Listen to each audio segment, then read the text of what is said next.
Hey guys, welcome back to my channel. जो भी हमारा पिछला पार्ट छूट गया था, जो कि हम एक्ट्स कवर कर रहे थे, उसमें जो बचे हुए रिमेनिंग एक्ट्स है वो आज हम कंप्लीट करने वाले हैं। तो जो हम पहला एक्ट पढ़ेंगे आज के लिए वो है इंडियन काउंसिल एक्ट ऑफ 1909, जिसको मिंटो मॉर्ले रिफॉर्म भी बोलते हैं। इसमें हमें देखना पड़ेगा, इसमें जो मिंटो थे वो वाइसरॉय ऑफ इंडिया थे और जो मॉर्ले थे वो थे सेक्रेटरी ऑफ स्टेट। उसके बाद जो साइज़ ऑफ लेजिस्लेटिव काउंसिल है ना, इसमें देखेंगे कि साइज़ ऑफ लेजिस्लेटिव काउंसिल बहुत ज़्यादा size of legislative council increase हो गई थी सेंटर पे भी और प्रोविंस पे भी। मतलब सेंटर पे भी और प्रोविंस पे भी जो लेजिस्लेटिव काउंसिल की स्ट्रेंथ है वो इंक्रीज़ कर दी गई थी। और जो गवर्नर जनरल काउंसिल थी ना, वो 16 to 60 कर दी गई थी। मतलब दोनों जो लेजिस्लेटिव काउंसिल सेंटर और प्रोविंस पे और गवर्नर जनरल की काउंसिल की स्ट्रेंथ भी इंक्रीज़ कर दी गई थी। ठीक है। उसके बाद जो सेंट्रल लेजिस्लेटिव काउंसिल थी ना, वो ऑफिशियल मेजोरिटी उसमें रिटेन की गई थी। सेंट्रल लेजिस्लेटिव काउंसिल में ऑफिशियल मेजोरिटी रिटेन की गई थी, पर जो प्रोविंशियल काउंसिल थी ना, उसमें नॉन ऑफिशियल मेजोरिटी थी। ठीक है। ये सारी चीज़ें हमें समझ के थोड़ा रटने की ज़रूरत है, क्योंकि इससे डायरेक्टली क्वेश्चन हमारे एग्जाम में हमेशा यूपीएससी एसएससी एग्जामिनेशन में आपका एक क्वेश्चन ज़रूर इन एक्ट से पूछा जाता है। ठीक है। तो सेपरेट इसमें इसका जो सबसे इम्पॉर्टेंट जो हम प्रोविज़न देखेंगे वो ये है कि इसमें सेपरेट इलेक्टोड जोड़ा गया था। किसके लिए? मुस्लिम के लिए सेपरेट। मतलब वो सिर्फ अब मुस्लिम, कोई भी मुस्लिम अगर वोट में इलेक्शन में खड़ा होगा तो उसके लिए सिर्फ मुस्लिम ही वोट कर पाएंगे, उसके लिए हिंदूज वोट नहीं कर पाएंगे। ठीक है। तो इसलिए तो इसकी वजह से जो कम्युनल एलिमेंट है ना, वो इंडियन पॉलिटी में जो सबसे पहला कम्युनल एलिमेंट, मतलब जो क्लैशेज का रीज़न बनेगा आगे जाके, वो कौन सा था? वो यही वाला एक्ट था जिसमें सेपरेट इलेक्टोरेट जोड़ा गया था। उसके बाद सत्येंद्र प्रसाद सिन्हा कौन थे? पहले इंडियन थे वाइसरॉय एग्जीक्यूटिव काउंसिल में। जो पहले मेंबर थे वो सत्येंद्र प्रसाद सिन्हा थे। जो वाइसरॉय की एग्जीक्यूटिव काउंसिल है, उसका काम क्या होता है? उसमें काम होता है कि राइट ऑफ डिस्कस, वो कोई भी मैटर डिस्कस कर सकते हैं, वो कोई भी रेजोल्यूशन पास कर सकते हैं। उसके बाद वो सप्लीमेंट्री क्वेश्चन पूछ सकते हैं। पर इसमें ये था कि वो वोट नहीं दे सकते, बस कि जो वोट की पावर थी उनके पास अभी तक आई नहीं थी। उसके बाद सेपरेट रिप्रेजेंटेशन किसकी थी? प्रेसिडेंसी कॉर्पोरेशन की। इसमें सेपरेट रिप्रेजेंटेशन मिली थी। चार जो बॉडीज़ होती हैं उनको सेपरेट रिप्रेजेंटेशन की पावर मिली थी, जो कि है हमारी प्रेसिडेंसी कॉर्पोरेशन, काउंसिल, जो चैम्बर ऑफ कॉमर्स है, चैम्बर ऑफ कॉमर्स। तो इनको सेपरेट रिप्रेजेंटेशन मिला था। उसके बाद यूनिवर्सिटी और ज़मींदार थे जितने भी, उनको सेपरेट रिप्रेजेंटेशन मिला था। ठीक है। उसके बाद गवर्नमेंट ऑफ इंडिया एक्ट 1919 में क्या होता है? इसको मोंटेगो कैम्पो रिफॉर्म बोलते हैं। इसमें क्या इंट्रोड्यूस होता है? इसमें डायरकी मतलब रूल ऑफ टू में कौन कौन आता है? एक तो एग्जीक्यूटिव काउंसलर्स आते हैं और एक मिनिस्टर्स आते हैं। ये एक दूसरे की सहायता से डायरकी को मेंटेन करने में सक्षम रहते हैं। उसके बाद जो गवर्नमेंट ऑफ प्रोविंस थी ना, वो अकाउंटेबल थी लेजिस्लेटिव काउंसिल ऑफ स्टेट को। जो मतलब गवर्नमेंट ऑफ जो प्रोविंस की गवर्नमेंट होती है ना, वो अकाउंटेबल रहती है लेजिस्लेटिव काउंसिल ऑफ स्टेट को फॉर द ट्रांसपोर्ट सब्जेक्ट। मतलब दो टाइप के सब्जेक्ट जो हमने पहले पढ़ा था कि दो टाइप ऑफ सब्जेक्ट में बांट दिया गया था, ट्रांसपोर्ट और लेजिस्लेटिव सब्जेक्ट में। तो जो गवर्नमेंट ऑफ प्रोविंस थी ना, वो अकाउंटेबल रहती थी लेजिस्लेटिव काउंसिल ऑफ स्टेट का ट्रांसफर सब्जेक्ट के लिए, और रिजर्व के लिए नहीं रहती थी। ट्रांसफर सब्जेक्ट के लिए रिस्पॉन्सिबल रहती थी। जितने सारे फंक्शन है ना गवर्नमेंट के, वो उसको डिवाइड कर दिया गया था सेंटर और प्रोविंस में। और प्रोविंस की ऑटोनॉमी में बढ़ गई थी। मतलब प्रोविंस अब ज़्यादा चीज़ों में अपने डिसीजन ले सकेगा। जो हमारे सब्जेक्ट थे उसको दो टाइप से उनको डिवाइड कर दिया गया था, जिसमें थे एक थे रिजर्व सब्जेक्ट और एक थे ट्रांसफर सब्जेक्ट। तो इसमें मैंने एक्रोनिम बनाया, इसको आप इस टाइप से याद रख सकते हैं कि जो रिजर्व सब्जेक्ट है ना, उसमें एग्जीक्यूटिव काउंसलर होते हैं, और जो ट्रांसफर सब्जेक्ट होते हैं उसमें काउंसिल ऑफ मिनिस्टर्स होते हैं। तो रैक और टी कॉम इससे हम इसको याद रखेंगे। आरईसी मतलब जो रिजर्व सब्जेक्ट होते हैं ना, उसमें एग्जीक्यूटिव काउंसिल उसको एडमिनिस्टर करती है और हेडेड बाय द गवर्नर। जो एग्जीक्यूटिव काउंसिल है ना, उसको हेड कौन करती है? गवर्नर।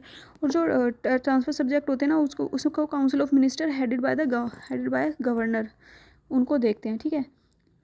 और जो भी हमारे रिजर्व सब्जेक्ट है ना, उसमें जो ये एग्जीक्यूटिव काउंसलर्स होते हैं, ये रिस्पॉन्सिबल नहीं होते लेजिस्लेचर के लिए। मतलब लेजिस्लेचर के लिए रिस्पॉन्सिबल नहीं होती कि अपनी तरफ से ही अपने काम करते हैं। बट जो भी हमारे ट्रांसफर सब्जेक्ट होते हैं ना, जिसको काउंसिल ऑफ मिनिस्टर एडमिनिस्टर करते हैं, वो रिस्पॉन्सिबल होते हैं लेजिस्लेचर को। ठीक है।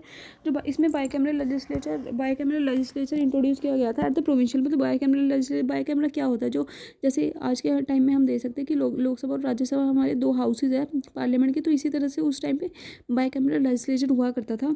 ठीक है। जो इंट्रोड्यूस कहाँ हुआ था? सेंटर पे। अभी प्रोविंस पे ऐसा कुछ नहीं आया था, तो वो सेंटर पे होता था। तो इसमें क्या होता था? इसमें काउंसिल ऑफ स्टेट होता था, जो कि अपर हाउस होता था, और सेंट्रल लेजिस्लेटिव काउंसिल होती थी, जिसको लोअर हाउस बोलते थे। उसमें तो 3 में से 6 मेंबर होते हैं ना वाइसरॉय एग्जीक्यूटिव काउंसिल के, वो इंडियंस होते थे, except CIC, except commander of chief के अलावा जितने भी जो 3 मेंबर होते थे ना, 6 मेंबर में से वाइसरॉय एग्जीक्यूटिव काउंसिल के, वो इंडियंस होते थे।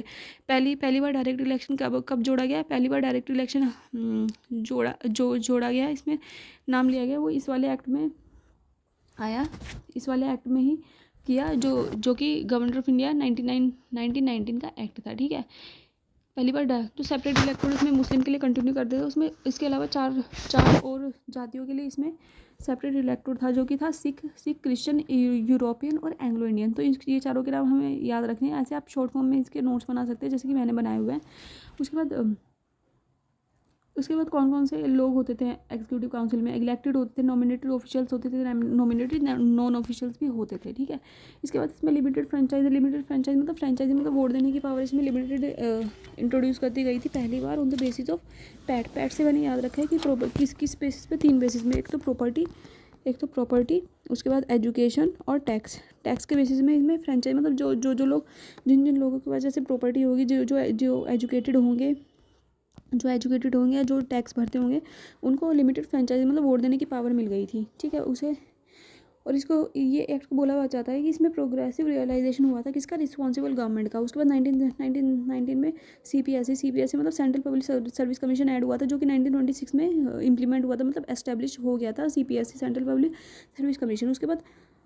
उसके बाद काफ़ी एडमिनिस्ट्रेशन रिफॉर्म्स की बहुत ज़्यादा डिमांड हो गई थी, जिसमें कि साइमन कमीशन की अपॉइंटमेंट हुई थी, जो कि इंक्वायर करा था 1919 का एक्ट।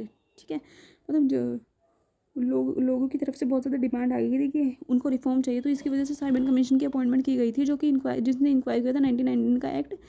और साइमन कमीशन की रिपोर्ट 1930 में आई थी, जिसको डिस्कस किया गया था कहाँ पे? आज जो राउंड टेबल कॉन्फ्रेंस हुई थी हमारी 1930 में, उसको उसमें डिस्कस किया गया था इस वाली रिपोर्ट को, साइमन कमीशन की रिपोर्ट को, जिससे कि हमारा एक एक्ट निकल के आया था, जिसको हम 1935 का एक्ट बोलते हैं। ठीक है, उसके बाद हम 1935 का एक्ट पढ़ते हैं। ये बहुत ज़्यादा लेंथी एक्ट था, क्योंकि जो हमारे प्रोविजन हमारे कॉन्स्टिट्यूशन के इसी एक्ट से लिए हुए हैं। तो साइमन आया था, उसके बाद 1919 एक्ट के बाद साइमन आया था, उसके बाद साइमन कमीशन के बाद हमारी टॉक हुई थी कहाँ पे? आरटीसी में। उसके बाद हमारा गवर्नमेंट ऑफ इंडिया एक्ट आया था आरटीसी से निकल के, जो कि लेंथी था और इंश्योर करता था रिस्पॉन्सिबल गवर्नमेंट, जो कि इंडियंस को रिस्पॉन्सिबल गवर्नमेंट चाहिए थी, उसको इंश्योर करता था। इसमें क्या प्रोविजन थे? इसमें प्रोविजन थे एक तो कि ये अबॉलिश करेंगे डायर की, जो हमारी डायर की इंट्रोड्यूस हुई थी प्रोविंस में 1919 के एक्ट से, वो अबॉलिश हो जाएगी प्रोविंस में, पर एस्टेब्लिश करेगा डायर की अदर सेंटर, डायर की सेंटर पे एस्टेब्लिश हो जाएगी, और प्रोविंस में ये ख़त्म हो जाएगी और सेंटर में ये आ जाएगी। उसके बाद जो फेडरल सब्जेक्ट थे ना, उसमें उसको डिवाइड कर दिया गया था रिजर्व और ट्रांसफर सब्जेक्ट में। जो हमारे रिजर्व सब्जेक्ट थे उनको वाइसरॉय संभालता था, काउंसलर्स की हेल्प से। जो हमारे रिजर्व सब्जेक्ट थे उसको वाइसरॉय संभालता था काउंसलर्स की हेल्प से, नॉट रिस्पॉन्सिबल टू लेजिस्लेचर, जो लेजिस्लेचर को रिस्पॉन्सिबल नहीं थे। उसके बाद transfer subject administered by the viceroy on the council of minister की एडवाइस से, और ये रिस्पॉन्सिबल थे लेजिस्लेचर को। पर ये कभी भी जो फेडरल सब्जेक्ट थे, जो ये फेडरेशन थी, वो कभी भी इंप्लीमेंट नहीं हो पाई, क्योंकि प्रिंसिपल स्टेट ने इसको रिफ्यूज़ कर दिया था ज्वाइन करने के लिए। जो डायर की वो जो डायर की सेंटर में आई थी, उसमें क्या क्या फंक्शन थे किस के? तो जैसे वाइसरॉय का फंक्शन क्या था? वो एडमिनिस्ट्रेटिव फंक्शन, वो एडमिनिस्टर करते थे किसको? डिफेंस को, एक्सटर्नल अफेयर को, ट्राइबल अफेयर को। उसके बाद जो बाकी के मैटर्स होते थे ना, उसको कौन देखता था? उसको इलेक्टेड काउंसिल ऑफ मिनिस्टर देखती थी। ठीक है, council appointed by the sorry guys, जो council appointed by the viceroy, not responsible to legislature. मतलब जो हमारे जो रिजर्व सब्जेक्ट होते थे, उसमें जो काउंसलर अपॉइंटेड बाय वाइसरॉय, वो रिस्पॉन्सिबल नहीं होते थे लेजिस्लेचर को। इसमें ऑल इंडिया फेडरेशन का एक प्रोविजन था, जिसमें ऑल इंडिया फेडरेशन में कौन कौन आएगा? जो हमारे इंडियन के प्रोविंस है, मतलब जो ब्रिटिश गवर्नमेंट देखती है, और जो भी हमारे प्रिंसली स्टेट है एज यूनिट्स, वो दोनों इसमें आते हैं। प्रिंसली स्टेट ना, फिर जो प्रिंसली स्टेट थे वो कोई भी ज्वाइन कर सकते थे फेडरेशन को, पर ये कभी भी नहीं आ पाया, क्योंकि प्रिंसली स्टेट ने इसके लिए रिफ्यूज़ किया था। उसके बाद जो एक्ट है ना, डिवीजन ऑफ पावर को बताता है कि इसमें डिवीजन ऑफ पावर की तीन लिस्ट में ये डिवीजन ऑफ पावर बताता है। ये 3 लिस्ट कौन सी थी? ये तीन लिस्ट हमारी कौन सी थी? ये थी एफपीसी मतलब फेडरल, जो कि सेंटर के सब्जेक्ट है, प्रोविजन मतलब प्रोविंस के सब्जेक्ट है, और कंकरेंट मतलब दोनों इस पर लेजिस्लेशन बना सकते हैं। और इनकी स्ट्रेंथ कितनी थी? जो एफपीसी में कितने सब्जेक्ट आए थे? 59, 54 और 36। उसके बाद जो लेजिस्लेटिव पावर उसके बाद जो लेजिस्लेटिव पावर ना सेंटर और स्टेट के बीच में डिवाइड कर दी गई थी, जो फेडरल प्रोविजनल और फेडरल प्रोविंशियल और कन्करेंट वाली पावर थी। ठीक है, जो फेडरल पावर क्या होती है, जो सेंटर के हाथ में होती है, जितने सारे एक्सटर्नल अफेयर के मैटर होते हैं वो सेंटर देखता है। करेंसी के मैटर और जो नेवल मिलिट्री जितने भी हमारे बेसिस है उसको कौन देखता है, फेडरल मतलब सेंटर देखता है। उसके बाद जो हमारी प्रोविंस पुलिस और प्रोविंशियल पब्लिक सर्विस कमीशन को पब्लिक सर्विस को देखती है, और एजुकेशन को प्रोविंस देखती है, और कन्करेंट में क्रिमिनल प्रोसीजर और जितने भी हमारे सीआरपीसी आते हैं और मैरिज डाइवोर्स के केसेस दोनों मिलकर देखते हैं, मतलब सेंटर भी और प्रोविंस भी। उसके बाद रेजिडेंट पावर हमने वाइसरॉय को दे दी थी। जो रेजिडेंट पावर आज के टाइम पे पार्लियामेंट के पास होती है, वो उस टाइम पे वाइसरॉय के पास हुआ करती थी। उसके बाद हम देखेंगे कि जो बाईकैमरल लेजिस्लेचर था,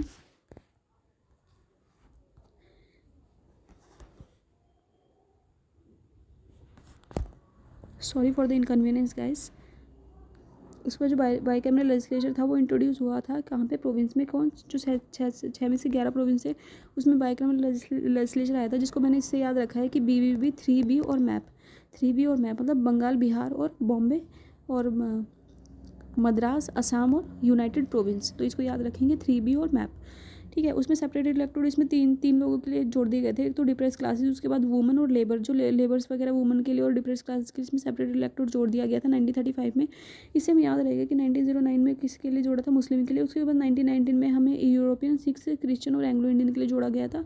और 1935 में DWL मतलब डिप्रेस क्लासेस वुमेन और लेबर के लिए जोड़ा गया था।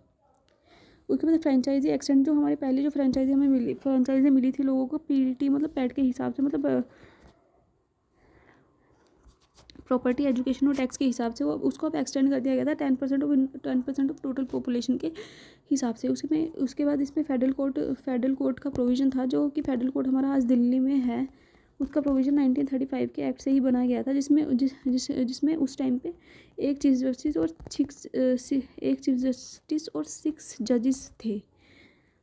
और जो हमारा कलकत्ता वाला कोड जो पहले बनाया गया था वो 1773 के एक्ट से था। और जो हमारा ओरिजिनल आज के टाइम पे जो हमारा कोर्ट है न्यू दिल्ली में, वो था 1935 के प्रोविजन की वजह से। तो ये आपको ध्यान रखना पड़ेगा।